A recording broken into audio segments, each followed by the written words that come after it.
Namaskar. Welcome to another episode of Editorial. Brinda Karat and another politician called KM Tiwari approached the High Court of Delhi. They approached the High Court to register an FIR against then Junior Minister Finance Anurag Thakur and Parvesh Verma for various speeches they have made, including the speech they made on the 27th of January 2020. You remember the desh ke gaddaron ko and all of that? They went to the High Court. The High Court said, where is the communal intent in this speech? So, the High Court reserved their judgment. Let's talk about that. Let's talk about that threadbare. My second topic is about a temple in Udupi, a temple called Hosa Margudi. Hosa Margudi temple, the beauty about that temple, is that a lot of vendors outside that temple. And, the vendors outside the temple, it mix. There are Hindu vendors, there are Muslim vendors. It's a Hindu temple, Muslim vendors, Hindu vendors, and nobody ever discriminated. Business used to go on.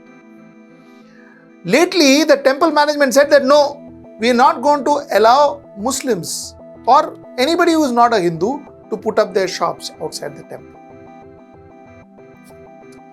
Let's discuss that. Let's get right into the show. So, like I said, Brinda Karat and Mr. KM Tiwari approached the Delhi High Court on Friday asking for an FIR to be filed against Anurag Thakur and Parvesh Verma. Why? Because of hate speech. This hate speech also included the one given on the 27th of January 2020, which was that desh ke gaddaron ko whatever. Now, what's interesting here are a few comments, oral comments made by the court, which I wanted to get to your notice. The conclusion of that you can draw. And I want to start with, there were two lawyers. The court heard Advocate Tara Narula and Aditi Puri appearing for the petitioner, and Amit Mahajan was appearing for the defendant. So, the court, the first interesting observation the court made, and the court verbally said, was, was the speech made in front of the agitation point? Were they standing in front of the NRC and we talk agitation point? What they meant is, it was given to understand that, all these hate speeches were against those Shaheen Bagh people who were there, Shaheen Bagh and Jamia Millia Islamia and all the people who were there who were agitating against CAA NRC. So the court asked, were these speeches given in front of those agitators? Were they there? If not, then ye log indicates to whom? If I say ye log, how are you terming that ye log means the agitators or means a particular community? It could mean anybody. This is what the court said. The court also went on to say that where is the communal intent in this speech? Desh ke gaddaron ko goli maro ko, when you say that, where is the communal element? Who says that it is a particular community, Baba? किधर लिखा है, किधर बोला है? Or are you standing in front of a community and say goli maro yes? ऐसा बोला है? नहीं बोला है. So where is the communal intent? This is what the court said. Acha.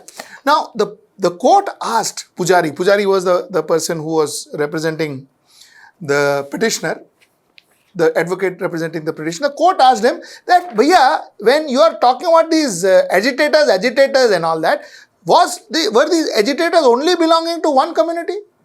That you are saying that, it is a communal speech. So to which this advocate Pujari said that no, while it is not just one community, but Pujari responded that the view painted was that only the people belonging to Muslim communities were participating in the protest. This was the picture painted. To this, the court orally remarked, where is that material? Because if you are saying that the protest is only for one particular community and not other community, who is supporting the agitation? Are you suggesting that? Which means the court says, is there any material evidence that the protesters are all belonging to one community, Baba? If there is no material evidence that the protest, are you getting the picture? They're saying that, listen, you know what? First of all, how can you call it communal speech?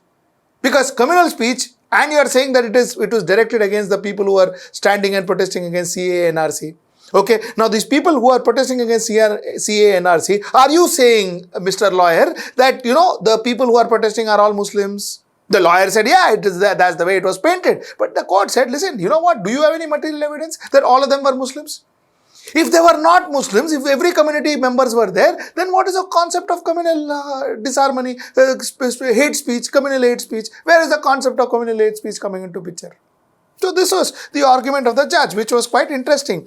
If you are arguing that if a particular agitation was meant for a particular community, and therefore if he had given any speech about the agitation indicating only about that one community, if that agitation is supported by all other citizens of this country, then how can you say that such a kind of statement is given by two gentlemen for the purpose of only one community? He says, Baba, listen, yaar. ये जो CA NRC है ना, all community supported it, no? A lot of people from a lot of communities supported CA NRC, na? And how can you blame these two gentlemen saying that they only targeted one community? So the communal hate speech का सवाल ही किधर उठता है? Okay, this is what the court said. I will just read one more paragraph before we go to our next topic, because I just want, like I said, I just wanted to take you through this. Was that an election speech? The court asked, or speech during ordinary times? Because any speech is given during election time, then it's a different time. If you are giving a speech in ordinary time, in ordinary course, then you are instigating something. In the election speech, so many things are said by the politicians to the politicians, and that is also wrong. But I have to see the criminality of the act. If you are saying something with a smile, then there is no criminality.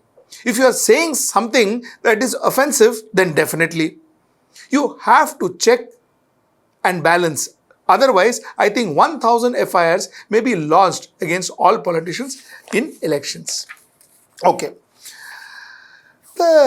Like you understood, the judge said by election hai. Election के time पे बहुत ज़रा चीज़ जन बहुत चीज़ बोलता है. And if it is said with a smile, then everything is fine. Otherwise we'll have to launch 1,000 FIRs, because so many things are said by politicians for two politicians and so on and so forth. I don't know. I mean, the honorable judge knows what he's doing, but I found this little strange. I found this little strange is because in an election, had these people said anything about the judiciary, would this judge say the same? If these people had said something about a judge or a judiciary and said it smilingly, with a smile from year to year, and smilingly they would have said, would the judge take it as easily as he took it now? I personally do not agree to this judgment, is all I can say without putting myself into trouble. Okay, now I will talk about another topic.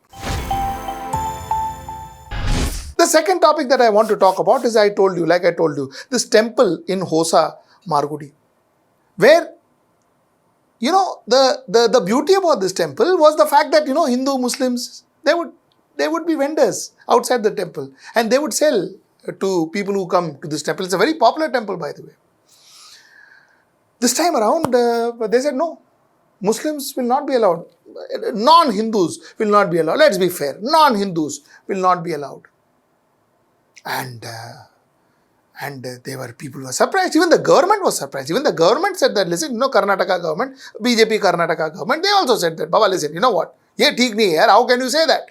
You can't stop people from vending outside the temple premises. Inside the temple, theek hai, you can say Hindus allowed or whatever, but outside the temple premises, you can't stop anybody from vending their products.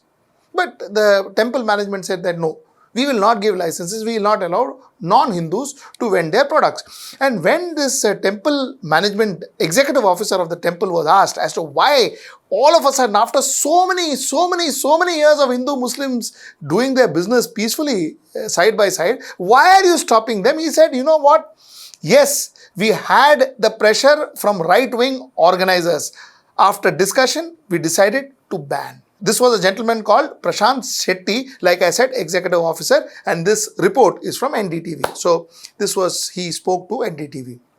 The government said, "Hey, hey, we don't know about this. We are not responsible, and we don't allow that. Don't put any banner and all outside. Otherwise, we will take action." Which means don't put banner saying that only Hindus will be allowed and all. We will take action. Fair enough. Good. Very nice. My problem is, why wasn't action taken? When this gentleman Prashant Shetty is saying that right-wing groups are put pressure on me, why is the government, why is the police, Udupi police not going, picking those right-wing guys and putting them behind bars? Okay. Now, let me tell you the reason why I was talking about all this. Let me tell you the reason. You know, a lot of people write in our comment box saying that, you know what, you are appeasing, in this country was appeasing Muslims, this country was appeasing minority, Congress was appeasing minority. All these years, 70 years we were appeasing minorities. And, people like me, us, who talk for minority rights and who talk about, things which are not done, which are not right, things which we feel is not fair to the minorities. When we talk about it, they say, listen, you know what, people like you appease minorities. Let me ask you a simple logic. After 70 years, if we say that, we have appeased minorities, and especially Muslims, we are talking about Muslims here. Okay, if, they say that Congress has been appeasing Muslims or other parties or whatever, we have been appeasing Muslims for 70 years, pray tell me, what is the status of Muslim in India? Let me give you the status of Muslim in India. You know which is the least literate community in India? Muslims. With 42.72% of illiteracy in Muslims. 42.72%, which means almost half of Muslims are illiterate. Okay, so we spoke about literacy, we spoke about education. So the community which was appeased, they have got the highest illiteracy in the country. Now let's get to employment. Employment means food, employment means survival, employment means money, economic strength. The community, their proportion in employment in the country is the least amongst any community. Maximum being Hindu, which is fine. The population of Hindu is also high. But the fact is, their proportion is least. In fact, according to a Sanchar Committee report, in private sector, their employment proportion is hardly 6.5%. Now, let me tell you some more figures. Some more figures will interest you. Muslims, their representation in IAS is hardly 3%. Their representation in Indian Foreign Service is hardly 1.8%. And their representation in IPS, Indian Police Service, is hardly 4%. So, this is what the administration, the top administration, this is the Muslim representation in the top administration of India, and we say that we have been appeasing Muslims for the last 70 years. Think about it.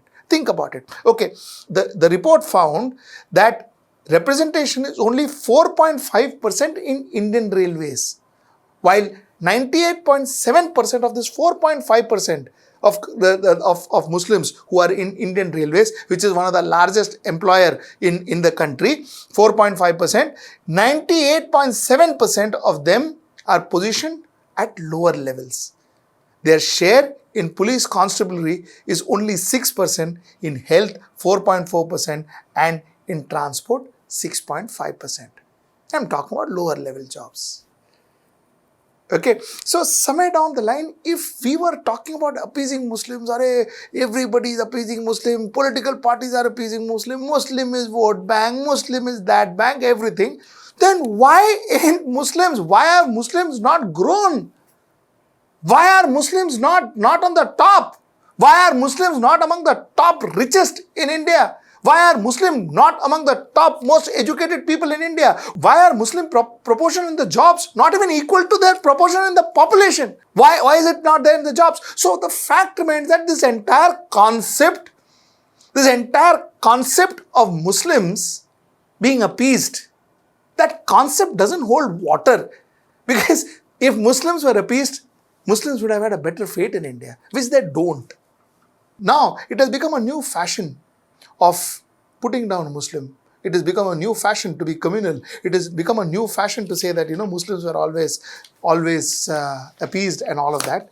Think about these figures before you make such statements. When you get those WhatsApp forwards, think about these figures once. Think about these figures once and think once again. Are those things actually correct? Were Muslim appeased for last 70 years? Is that correct? Till I see you next time. Namaskar.